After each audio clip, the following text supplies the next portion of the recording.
అధికారమంతా కొంతమందికే సొంతమైపోయింది, ఆగమైపోయింది. తిరుగుబాటు జెండెగరలేకనే మార్పు మాయమయ్యింది.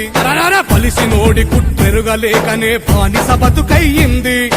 ఎన్ని ఏళ్ళు ఇంకెన్ని నాళ్ళు ఈ అణిచివేత మనపై, ఎన్ని ఏళ్ళు ఇంకెన్ని నాళ్ళు ఈ అణిచివేత మనపై.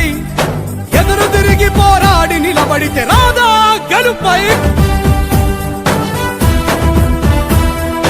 అణిచివేత ఎంతధికమైతే ఉవ్వెత్తున లేవద ఉద్యమం.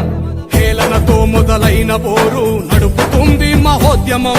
చినుకు చినుకులు ఒకటై కురిస్తే చడివానై పడుతుంది. బహుజనులంతా దండుగా కదిలితే పాలన మనదవుతుంది.